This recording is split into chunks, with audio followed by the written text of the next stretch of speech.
बहुत समय पहले की बात है। एक राजा को किसी ने 2 सुंदर बाज उपहार में दिए। राजा ने इससे पहले कभी इतने शानदार बाज नहीं देखे थे। वे देखने में बहुत ही ताकतवर और तेज लग रहे थे।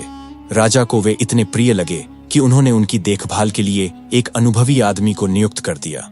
कुछ महीने बीत गए। राजा को जिज्ञासा हुई कि देखूं तो सही, ये बाज अब कितने बड़े हो गए हैं और कैसी उड़ान भरते हैं।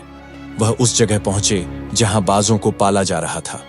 राजा ने देखा दोनों बाज सच में बहुत शानदार लग रहे थे। उन्होंने बाजों की देखभाल करने वाले व्यक्ति से कहा, मैं इनकी उड़ान देखना चाहता हूं, इन्हें उड़ने का इशारा करो।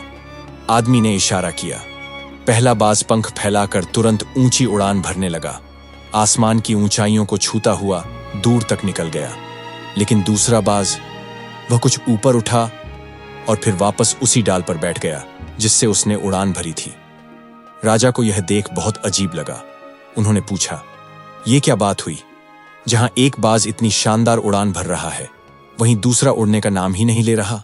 आदमी ने सिर झुकाकर कहा, हुजूर, इस बाज के साथ यही समस्या है, वह इस डाल को छोड़ता ही नहीं। राजा सोच में पड़ गए। दोनों बाज उनके लिए खास थे। वे चाहते थे कि दूसरा बाज भी अपने साथी की तरह ऊंचा उड़ान भरे।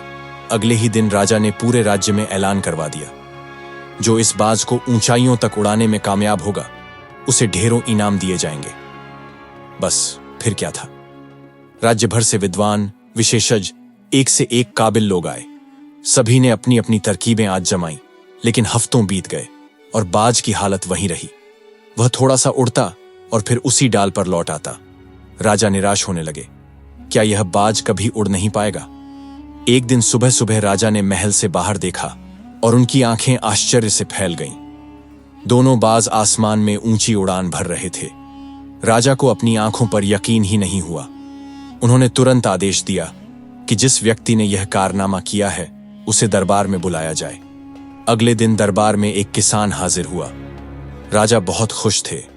उन्होंने उसे इनाम में स्वर्ण मुद्राएं दी और पूछा, मैं तुमसे बहुत प्रसन्न हूं, लेकिन मुझे यह बताओ कि जो काम बड़े बड़े विद्वान नहीं कर पाए, वह तुमने कैसे कर दिखाया?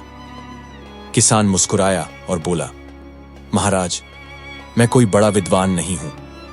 मैंने तो बस वो डाल काट दी जिस पर यह बाज बैठा था।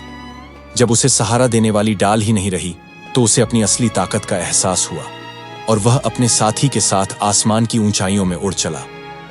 दोस्तों, कई बार हम किसी एक चीज के इतने आदी हो जाते हैं कि अपनी असली ताकत को ही भूल जाते हैं।